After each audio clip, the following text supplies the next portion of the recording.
Thank you for auditing the always positive new music review show hosted by a French professor in his son's room. And my son is the biggest Tom York, Radiohead, The Smile fan in my family. And also in honor of Tom York, I didn't do my hair today. So I've got some natural bedhead, what we call doinkage in my family. I hope my attention to authenticity will earn your attention. Now I'm going to be starting this whole video, and I'm going to be framing this video in a false way. Because I believe, and if you've been watching my channel, you know I believe this, artists don't owe anything to their audience. Rather, they owe something to their own vision. And if we, as a public, as spectators, as viewers, as consumers, if we want to go along with the artist, then great. But if not, it's not the artist's fault. It's just a divergence of what they want to make and what we want to consume. This is a lesson that I learned from Radiohead in 2001 when I listened to Amnesiac, in 2000 when I listened to Kid A, and I initially said, this is bunk, where's the guitars, I miss the old Radiohead, right? Over time, I came to understand that this is great. But still, even with this belief that artists don't owe anything to their patrons, okay, to the people who support them with their dollars and their fanaticism, still, let's be honest, with every new piece of art that an artist that we like makes, we get something and we lose something, okay? Now, sometimes an artist will give you exactly what they've always given you, and it's exactly what you want. You know, I'm thinking like Neil Young in the late 90s just put out like a string of albums that were just Neil Young, and every single one was great. Now, Neil Young in the early 80s challenged you and made everything different, but you didn't really lose much from one album to the next. You didn't really get much either. But as we saw in 2000, 2001, Radiohead said, okay, listen, you're going to get keyboards and weird sounds, and you're going to lose guitars. So what do we get, and what do we lose with this Smile album? What did they take away and what did they add? Now, obviously, they took away Radiohead, okay? Every second that passes that Radiohead has not released their next album is another second of agony for us Radiohead fans.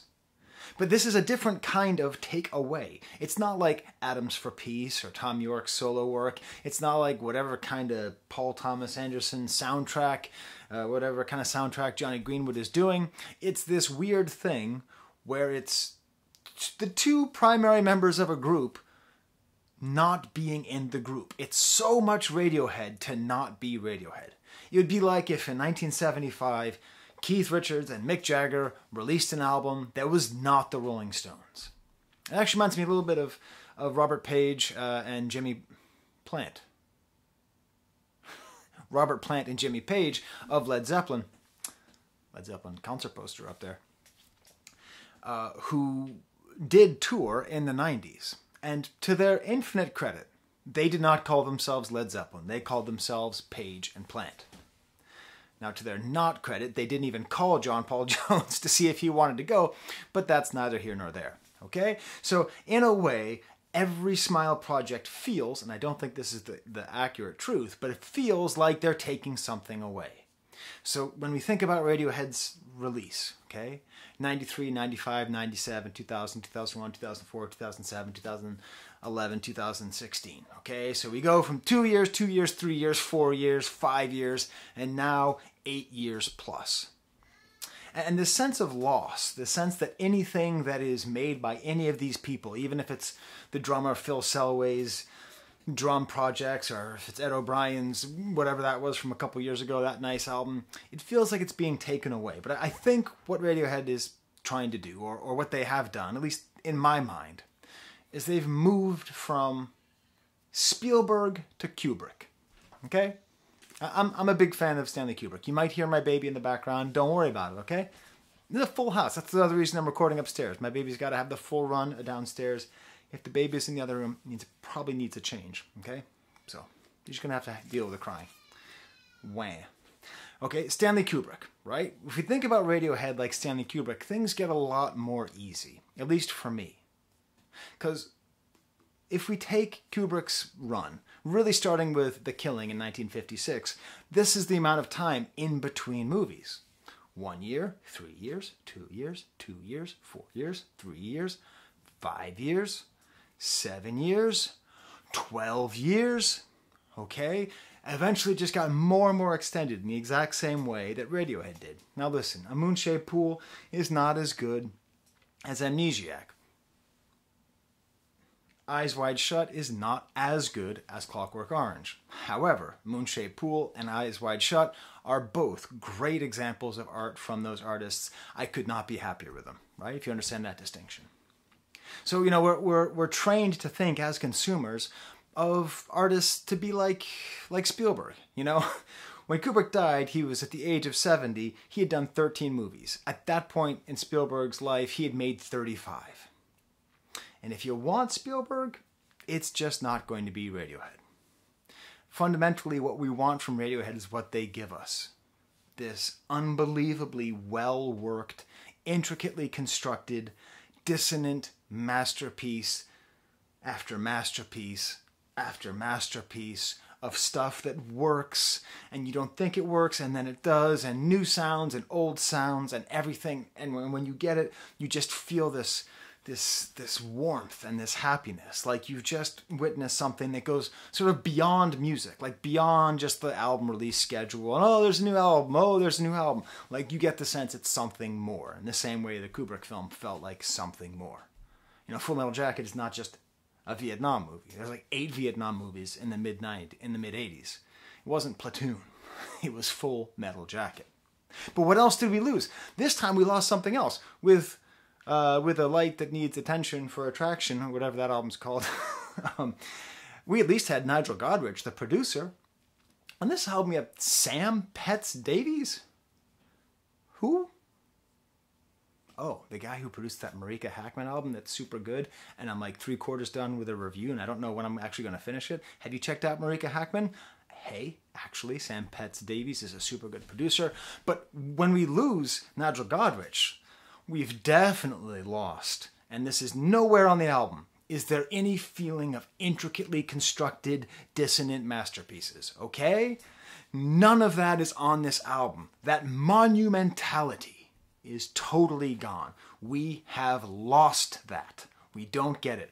Moon-Shaped Pool, such a monumental album, it's hard to even listen to sometimes. But this isn't that. This is light. But let's be honest. We didn't lose anything. We gained something. Are you out of your mind? Did Johnny Greenwood and Tom York just collaborate and release 2 albums in 2 years? Who's responsible for Radiohead albums taking so long? It's not Colin Greenwood. It's not Phil Selway. It's sure as hell isn't Ed O'Brien. Or Ed O'Bannon, as I said on one video. That's the guy who created Alien and directed Revenge of the Living Dead. The one with the naked lady the whole time through. I saw it at the gym the other day. It's a good movie. It's not them. The people who make their albums take so long are Tom and Johnny. And they gave us an album after 2 years.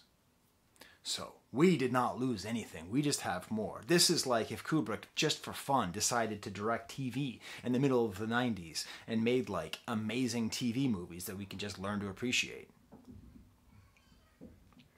What we've really gained, now that we have 2 albums of this, and this is, I think, far superior to the light that attracts the things that want to be attracted to the light. I think what we've gained is this preciousness that we've lost. The overworked who's-he what's-its of Radiohead. And what's cool is we're not also going back to the bends. You know, there's a whole bunch of completely wrong, fake-ass non-Radiohead fans who just talk about how they wish that Radiohead could go back to the bends, okay? Which is, whatever. I wish Kubrick would just go back to Spartacus, okay? It's this kind of like, obviously you don't understand the point of the play, right? It's like something different. This is, and this is going to be shocking, it's really, really not Radiohead. It's really not. It is something, it is not simply Radiohead minus Colin, Ed, and Phil. It's like, and it's not even a combination, at times it is, but for the most part it's not Tom York solo and doing a little basement wank, and Johnny Greenwood solo, the orchestra. You know, right? I was sort of expecting to hear whatever they would do together and have it be like little bips and bloops and then an orchestra. It's not that. It's two people who love each other, who've been playing together forever, who love playing together, but as this album shows, are completely oppressed by stardom, completely oppressed by fame and notoriety, who totally want to disappear completely. They wrote the manual for how to disappear completely, but they don't know how to do it. And what they give us instead of Radiohead, we get loose grooves, man. Of course we had to lose Godrich. You think Godrich isn't going to try to Radiohead up this puppy? You had to give it to somebody else who's just going to let it breathe. I swear to God, I think there are mistakes on this album. Okay? On this album. The drummer, this new drummer, Skinner, is just so good. This album, I think, is better than the other album because it felt to me on the first album, he is just trying to like stay up, you know, just like, I mean, could you imagine being tapped by Radiohead? Hey, you're the one guy who's not in Radiohead who's going to be in our band, right? That's just amazing. This one, he really feels like an equal part, like an equal songwriter almost, just with his ability to play drums. Side note, you gotta feel bad for Phil Selway, okay? This guy, who puts up with more than Phil Selway as far as like famous rock drummers? I mean, at a certain point, they were just like, yeah, we're gonna do drum machines. Can you play along to drum machines? Hey, can you play 15-step? Hey, you, are you a drummer? Have you tried playing 15-step? It's not that hard of a song, but could you imagine sitting in a studio trying to play 15-step along with a drum machine at the same time? Because that's what Phil Selway had to do. And now all of a sudden, this Johnny-come-lately gets to just show up and just play crunchy jazz jams with Tom and Johnny. It's pretty wild. But really, more than drums, what I really got from this album, and this came to me when I was listening to the Friend of a Friend, one of the early singles. I reviewed one of the songs individually, but I didn't want to review them all because I wanted to really appreciate the album all in one. Is the bass. Like, I think that Colin, the bass player, was more replaced than Phil. Because, and I'm going to say something, I don't know if someone else has said this, but I'm pretty damn proud of this. I think Tom York is the only lead singer guitar player who wishes he was a bass player. Ever since that first Tom York solo album, this guy loves playing bass. Absolutely loves it. It seems to me that that's his passion, is playing bass. Like that's what comes across here. I don't think that he's a better bass player than Colin, but he has a certain style. And sort of the joke is, it's usually the other way around. Usually the bass player wants more shine, Noel Redding of Jimi Hendrix Experience famously had to beg to get those two terrible songs on the Hendrix albums. The name of his solo band was Fat Mattress, and Hendrix used to call them Thin Pillow. Guy was a great guitar player, kind of a dick to his bassist. And I think another aspect, and I talk about this a lot, and just spoiler, I'm eventually going to do a video about this song, but the song The Rip by Portishead off of this album, which I always say is their third album, but someone corrects me and says it's their fourth or it's their second or third. I don't know what. But Tom York, in an interview that I listened to, I think it was like a BBC podcast in 2007, said that like this was his favorite song and they used to cover the song The Rip. I'm like fairly certain, and I'm going to do a video on it. I just have to figure out how I would really research it.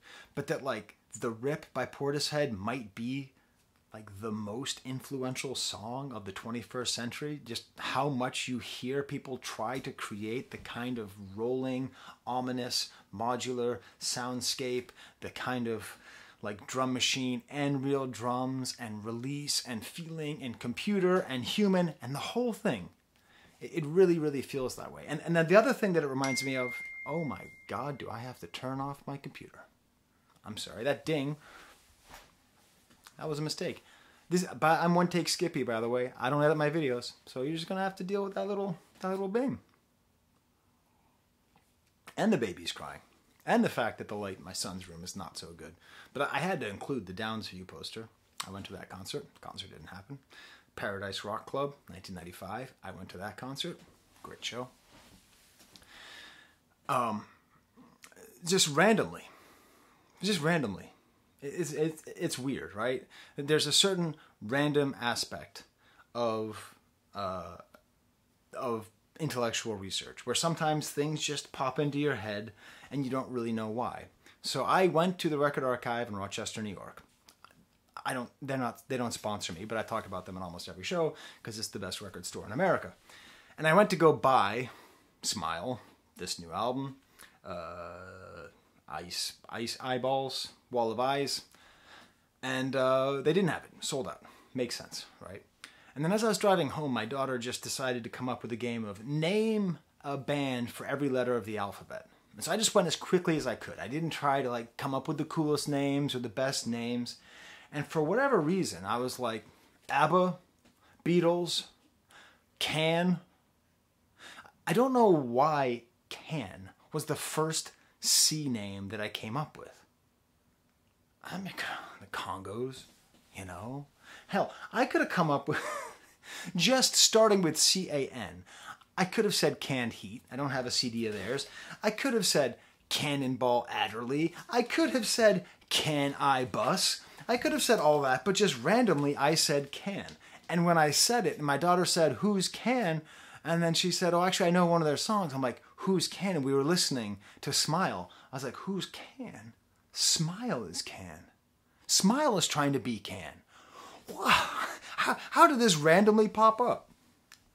Just by playing a stupid little alphabet game. So if you don't know the music of Can, it's considered to be krautrock. It's very experimental 70s rock, very jammy, very loose. If you've never heard Tago Mago, just stop listening to music until you listen to this album.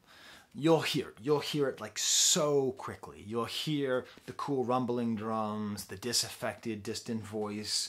You'll hear the avant-garde instrumentation. I never read Pitchfork. Not that I hate it. I know I'm supposed to hate it. I don't hate it. But I just happened to start reading the review of this album on Pitchfork because I was a little suspicious that I might say the same stuff. And seriously, 5 sentences in, they said Can. So I stopped reading at that point. But that is something that is given to us, that I think that the Smile gives to us, that I think in Radiohead, the influences of Portishead's The Rip and Can are obviously in there. But if we could sort of mix those things together and then have these two great friends with a young, hip dude who's trying to impress them and who they're trying to impress, I get major Billy Preston vibes off of Skinner, the drummer, right? If you ever see the Beatles' The Get Back documentary, whenever Billy Preston was in the room, all the Beatles were trying to impress him. He was just some piano player, right? Just a cool guy, American guy, you know? But he was trying to impress them, they were trying to impress him. We get that. And then we just get this whole feeling. And what you get when you're trying to be in that Can space is you're making music that can be played. You don't have to think about overdubs. You don't have to think about compressed micro doozles. You don't have to think about that stuff. You can just play. This whole album seems like, and I doubt it was, but it seems like it was recorded live. It has that kind of feeling. Before I talk about the lyrics, I'm going to give you a pitch for my channel. Subscribe if you haven't. I got a lot of great Radiohead videos and Smile videos. Smash the like button if you haven't. If you put the letters AVAA anywhere in your comments, I will heart the comment. And I am sponsored by Do Not Gamble on Sports. Don't let those pig fuckers convince you to lose your money gambling on sports, okay? Don't do it ever. There's no such thing as a free bet. There's no such thing as winning a bet. So don't gamble. They're trying to get you. It's class warfare. That's all that it is. It's class warfare, and ESPN's doing it, and MLB is doing it, and the Premier League is doing it, and they're all cashing in on money, hoping that you start betting on sports. So if I can use my stupid platform to influence one person to not gamble on sports, then I will have done something very meaningless. Okay, I have been working so hard. How do you describe Thom Yorke's lyrics? I've spent a lot of time on this channel sort of proposing, is he a bad lyricist? No, he's not. I like this album because sometimes the lyrics are weaker, which is better because it feels like a jam band, right? They're basically a jam band, okay? The Smile is basically a jam band. Fish, Grateful Dead, King Gizzard, The Smile. And you often just put in placeholder lyrics, but not all of them. And what happens is, I'm trying to figure out how do I phrase what Thom Yorke does. And these are the terms I came up with. Dissociated aphorisms. So aphorisms are things that people say that seem true and are generally accepted, but he disassociates them. He moves them out so that he puts them in different contexts so that you hear the aphorism and then it takes on a new meaning. In a similar way, he takes cliches, he isolates them, again, from greater context, and in that isolation inverts them so that the meaning of the cliche is inverted and what you take is the opposite of that. The most general thing that he does are what I call elevated platitudes. So there's just things that people say, fixed units of speech and of language he takes and he repeats, and again, it's isolation. His skill as a poet and a writer is isolating speech. And sometimes it's a cliche, sometimes it's an aphorism. Aphorism, how do I pronounce it? I don't care. Aphorism, platitudes, he takes those things, isolates them, recontextualizes them, and then gives them back to you. And it makes you feel like you're on a different planet. Because this is a thing that you've heard, this is a thing that's been said, and now you're looking at it, and it's a totally different light. That's what he does. So, I'm going to give you my stamp of the album. My example song of the album. And I'm going to say this. You can click above the Shoreline Amphitheater poster right there. Read the Room by The Smile is as good as a Radiohead song. I said it. I said it. To me, it reaches that level. Okay? And when I'm saying this, this is like saying Jealous Guy by John Lennon is as good as a Beatles song. Okay? I think it is. There's not many Beatles songs that are as good as, solo songs that are as good as Beatles songs.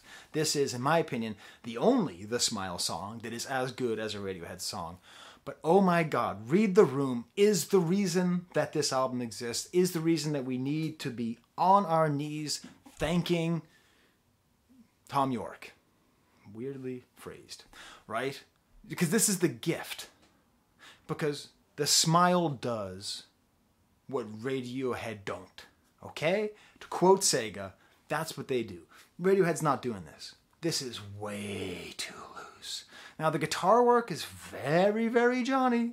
And the lyrics are very, very Tommy, right? Read the Room. Look at that. That's one of those examples of those kind of platitudes that's dissociated and then recontextualized, right? But the way it all comes together, I can't, seriously, it's crazy that at least 1,000 people are going to watch me just tell you how much I like the song. That's goofy. It's goofy that I make money off of Google for just saying how much I like something. But hey, I really like this song. It got these crazy piercing guitars. And again, it would require some kind of musical expert, like Beato or Finnerty or whatever. Someone who can really play guitar super well to try to play it for you. But I think it's tap licks happening here. You feel Johnny Greenwood's greasy hair touching the strings of his guitar on this song. The way when he plays, he feels like he's an octopus. It's just all hair, all just unchanging face, just eternal Johnny Greenwood, like the guy with the eye makeup and Lost, just playing left and right, and there's some bending notes. Bending notes is a huge theme of the album, and there's this way that the rhythm extends, where you wait for and you're waiting for the cymbal, because when you hit the cymbal, you can officially start the whole cycle over again. But every once in a while,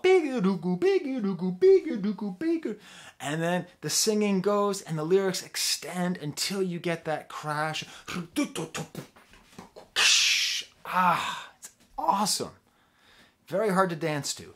At a certain point, there's a clarinet. Did you know there's a clarinet in the song? Tell me in the comments that you knew that already, and you're a goddamn liar. I knew there was something happening there, some kind of Radiohead sound in the back, but now it makes sense. I looked up in the credits, it says clarinet, just for a little bit behind there. These weird, odd rhythms. It's like droney sound. And there's so much happening, even though it's just like a riff. It gets so big. And then the B section comes in and it gets so quiet. Now, still funny rhythms on the B section, but his voice is sweeter.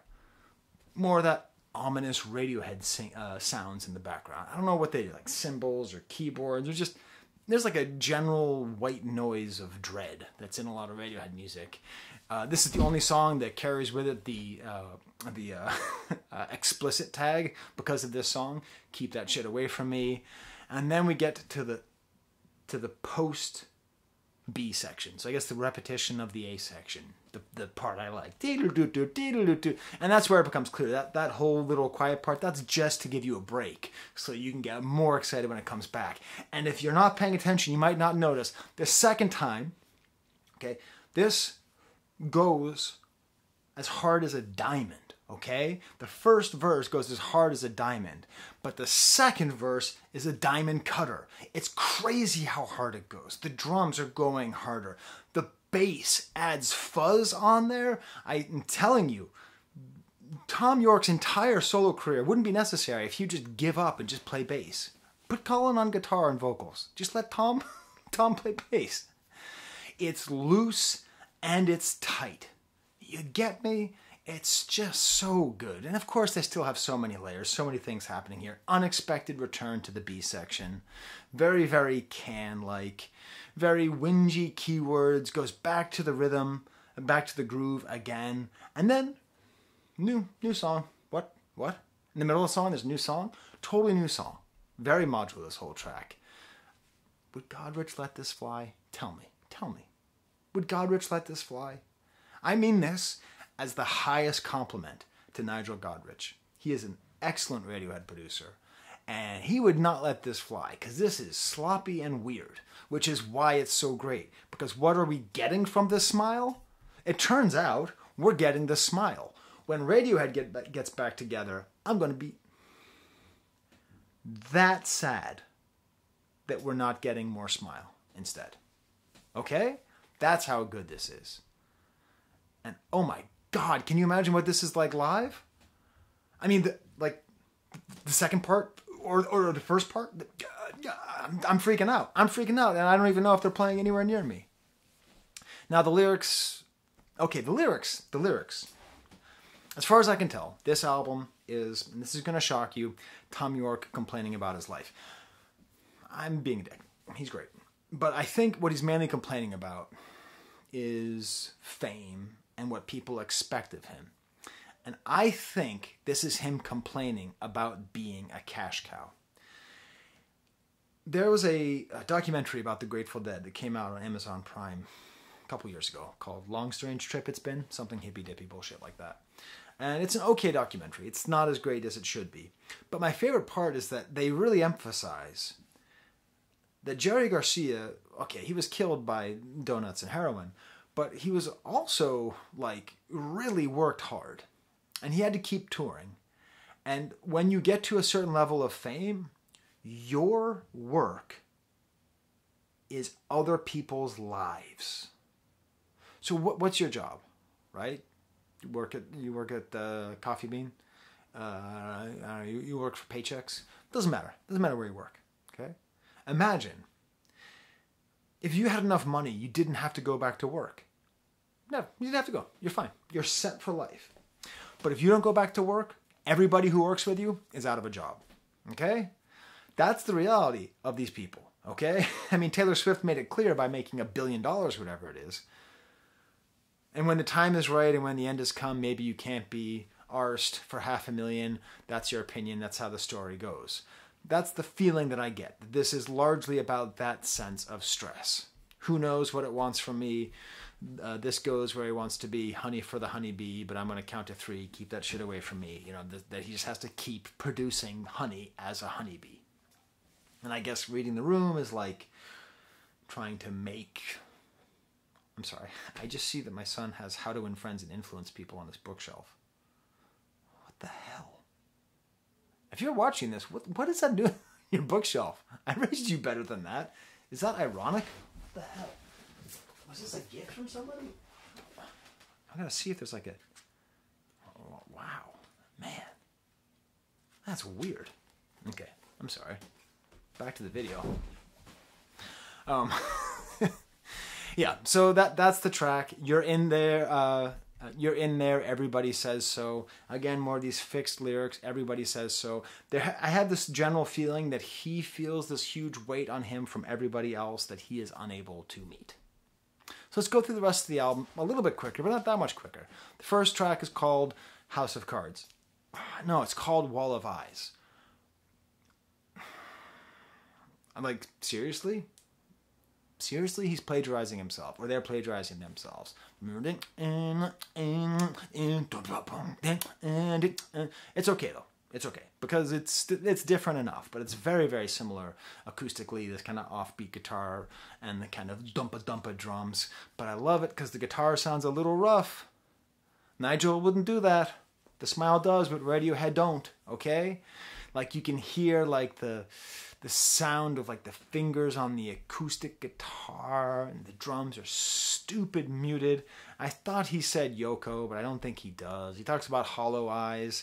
Turns out, you know, that, like, this, based on something I read somewhere, Wall of Ice was something from the King of Limbs, like, promotional material. And it makes sense, because if you look at the Kid A material, you know, the idea of ice is very important, and the ice caps melting and kind of environmental dread. A hot take, by the way, King of Limbs is not underrated. It's pretty properly rated. It's, you know, I mean, not every Kubrick movie is as good as the best Kubrick movies. But I really enjoy this song and its theming, because what I think it is again, this album's not about environmental dread, it's about personal dread. That's the sense that I get. So whereas he used to think about the wall of ice and about the ice caps melting and all the damn polar bears dying, boo-hoo, which is a real deal. I don't mean boo-hoo, but you know what I mean, boo-hoo. It's actually more like people watching me. You know, I just did that video on Glass Beach.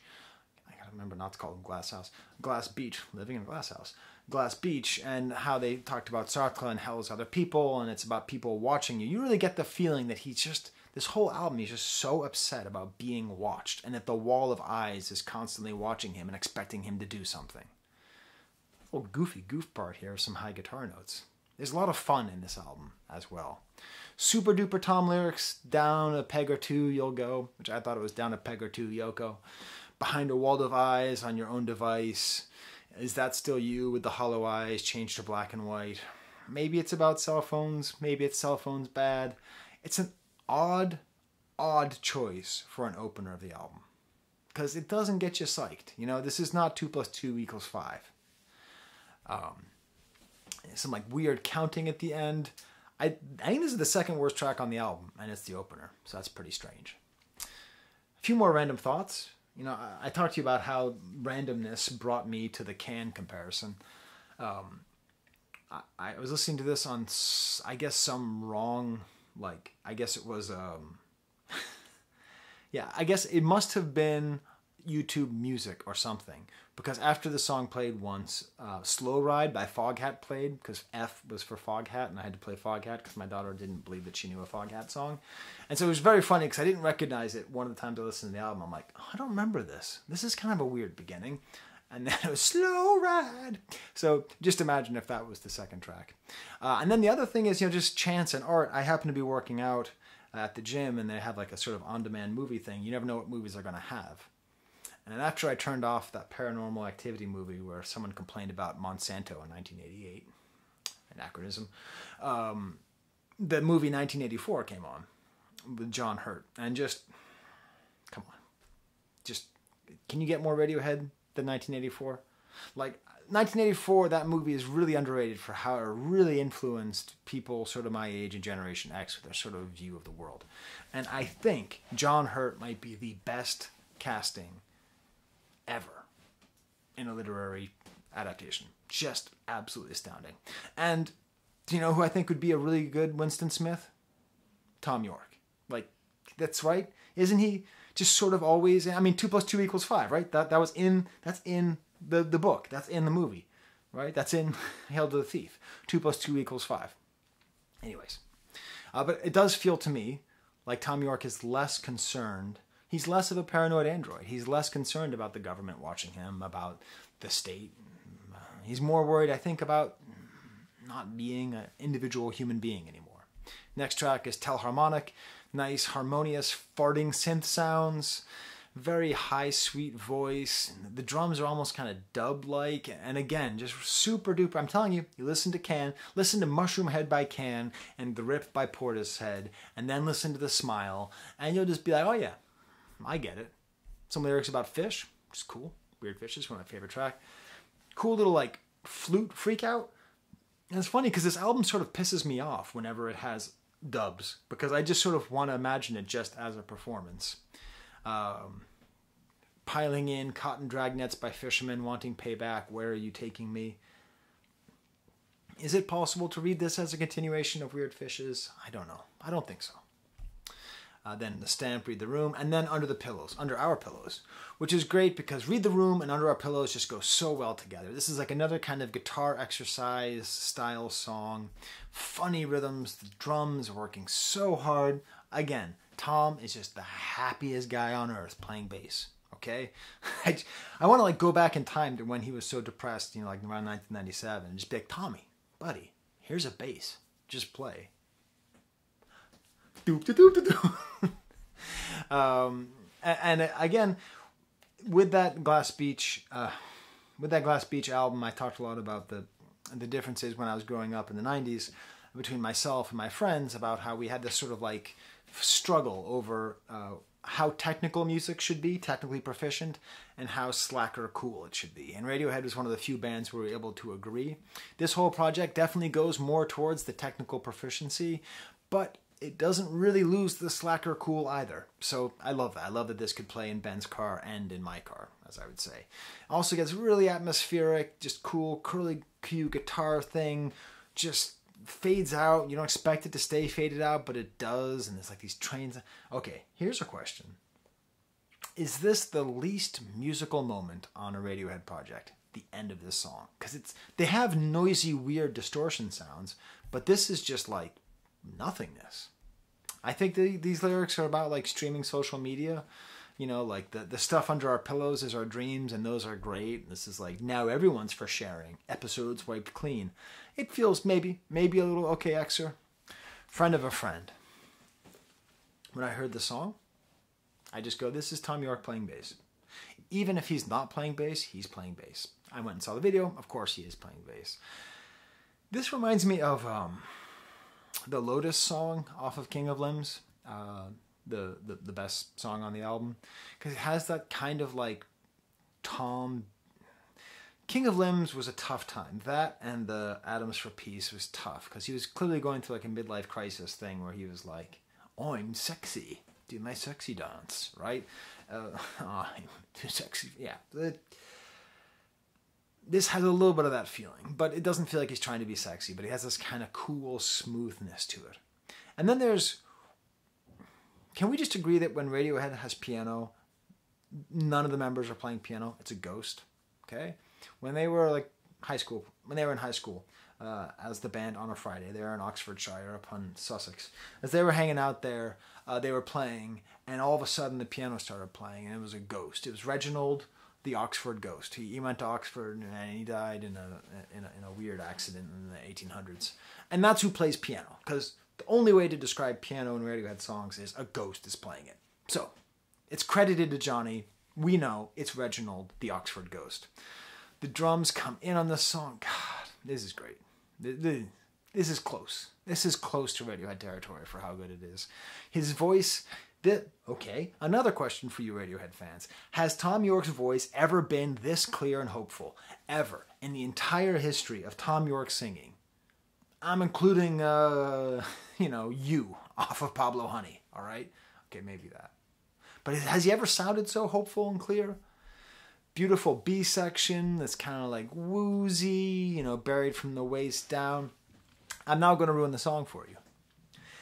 If you play the second verse right next to the theme song for Full House, everywhere you look, everywhere you go, a face, someone to hold on to.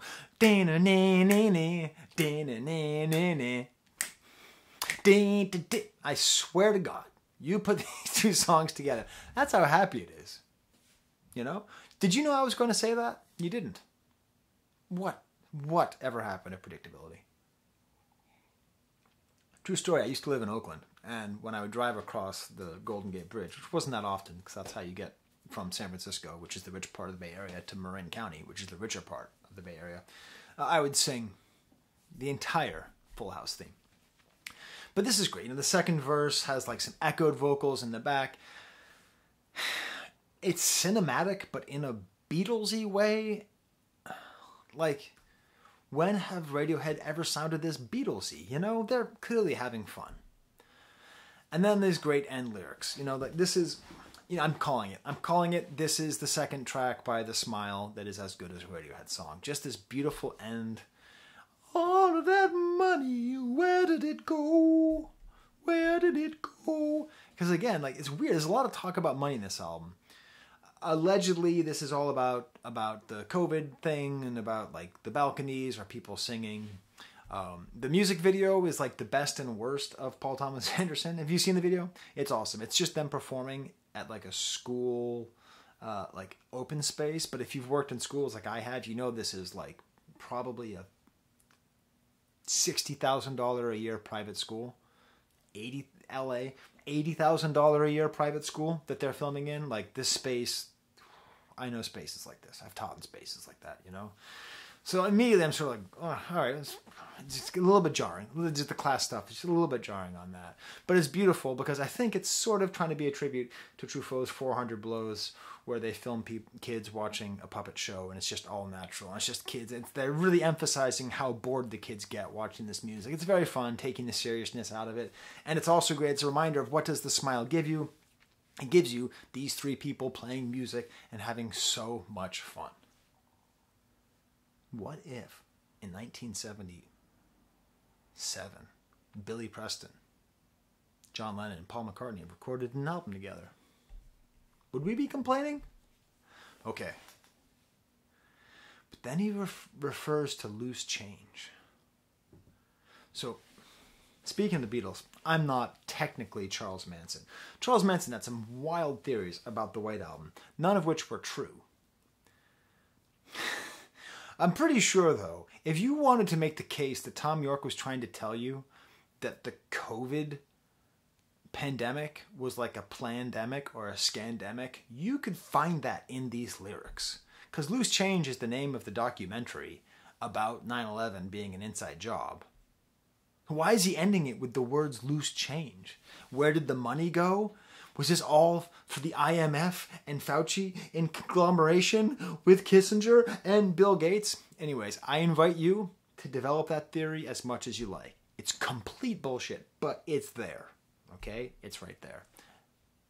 Oh, buried from the waist down. I get it now. I didn't understand it. He's talking about Zoom. That's how, right now, right? Like, did you know that I record all my videos in quicksand? I do. I Quit. It's weird. This album, so I listened to all the singles as they came out, but I only did a review of Bending Hectic. More about that in a second. So, like, when you already know the singles, they kind of like act as sort of like waypoints. There's something about this album where Friend of a Friend feels like it should be a midpoint, but it's actually way closer to the end. I don't really know how to put it. But anyways, I Quit is the worst track on the album. I'll tell you why. Because it's the most Radioheady. Cool, broken up, stuttered, scattered songs. I don't want to see this in concert. I can't imagine this in concert. It feels too technical wizardry. I Quit, My Head Is Lit, A Piece of Me. It's fine. There's some full orchestra and, you know, Johnny. This song, god damn it, I love it when a plan comes together. This is what I was talking about. The Smile is not Thom Yorke wanking in the basement, coming out with the eraser, and Johnny Greenwood doing a trailer to the movie Diana, which, why was that movie like not more talked about? That movie was freaking amazing. It's a great movie. Whoa! This movie Diana, this album would go really well with Diana, because a lot of Diana was about the pain of being watched and the pressure of eyes, right? Diana had a wall of eyes. Anyways, so remember how I said that the smile is more than just the combination of Johnny solo and Tom solo. This song feels the weakest to me because it's got Johnny the conductor making his orchestras, and it's got Tom doing his chopped up chipper chip, chipper chip, chipper chip. Leads to the next song, Bending Hectic. If you haven't seen my video about Bending Hectic, I'll put a link to it at the end. Listen, I'm proud of everything I do on this channel. I really am. I think I do a very good job with every single bit of analysis that I do. I do. But sometimes my work is better than others. And my work on Bending Hectic, describing it as Hamlet meets Toonces the Cat, I think is some of my best work. So if you haven't seen it, go check it out. I talk about it for like half an hour, maybe even longer. But in the context of the album, it's great because it makes you understand that this first track that they released is actually the emotional center of the album. It's about this person who's really kind of stuck and trying to figure out how much to hold on and how much to let go. And there's this like the cinematicness of this. And going down gears, and the album starts with going down a peg and letting go of the wheel becomes like this emotional center of the album. And at least the image that I have is like just Tom being very stressed, just very watched and unhappy and unclear and feeling pressure to tour and feeling pressure to record and just all these things. And then this feels like him just letting go of the wheel. And letting go of the wheel is also letting go of the control, of the micromanagement, of the weight of Radiohead, the weight of being the best existent rock band in the world, okay? The best existent rock band in the world since 95? Who's been better than Radiohead since 95? That's a lot of weight. Is this different? This is different. This is not the same thing that I reviewed. You're trying to tell me these electric guitars and this bombastic ending is the exact same ending as before? I think it changed. The final track is called You Know Me. I'm disappointed because You Know Me is one of my favorite things that blowhard douchebags say all the time. Like most of the time people say, you know me. Like you don't know them. Like you're like, I don't know you, dude. Well, why are you acting so proud of yourself? But that's not really what the song means. This has sort of a feel of what I believe to be the most underrated Radiohead song of all time. 4 Minute Warning. One of my absolute favorite Radiohead songs. Top 5 Radiohead songs, easy. Has kind of like an alarm feel. This like almost inspirational piano. This reminds me of something, but it escaped me. I was thinking maybe some Nilsson song. I'm trying to place what it is. This nice like the strings are played really low on the bridge. Again, sort of more of a Radioheady song with this nice high falsetto feelings. But there's just great rhythms in the background. It's not fair to Phil, because I don't know if Phil is given as much freedom as Skinner is given in this band, ironically. I keep saying Skinner because I forget if his first name is Tom, too. I think it is, right? Or is Tom Skinner the guy who did the box? You know, like the psychology thing?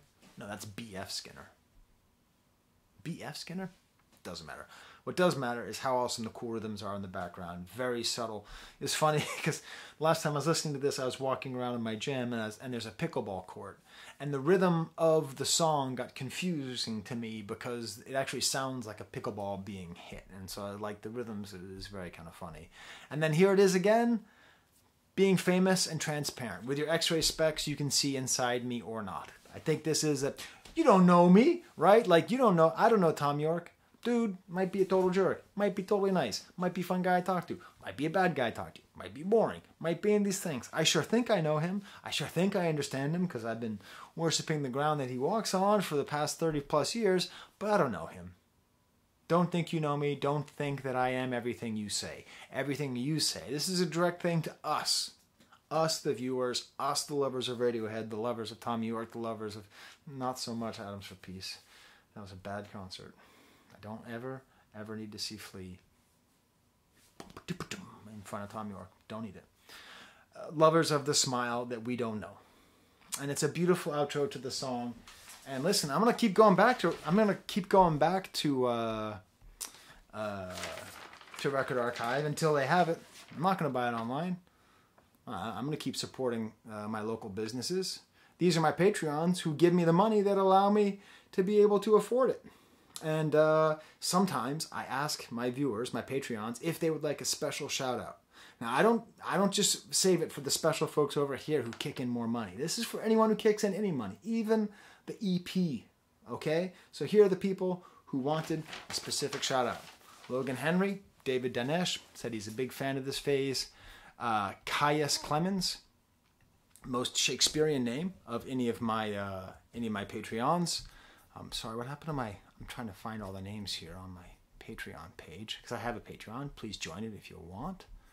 I just put up a new video there. Right, Harlan Thater asked for it. T. Verga, is that the name of the bad guy from season 3 of Fargo? Also asked for him. So there you go. Caius Clemens just joined the Patreon last week, and Caius Clemens is getting a shout out. So that could be you too. Okay. Well then, I think I need to have a talk with my son. Son, are you reading this book? I learned it from watching you, Dad. I look around my son's room trying to find evidence of malfeasance. Anyways, it's all good. You want to see more of the Radiohead gear? It's pretty cool. So, yeah. So that's the Downs View poster. That's the concert in Toronto where the guy died. So we went and we got stuck in traffic for hours and hours and hours and hours. We got up to the front and they said, actually, the show is canceled. So I bought this poster and gave it to my son. He's still never seen them in concert. That was his last chance. And a pretty sad story. We did see Flaming Lips for free. They played there. And then he's really into Hail to the Thief, so I get him a lot of... And then if you're an Arrested Development fan, there you go. Oh, yeah, that's the Millennium Falcon, huh? Pretty cool stuff. All right. I didn't need to do that. But I put him on blast for having the Carnegie book. Maybe it's a good book. Who knows?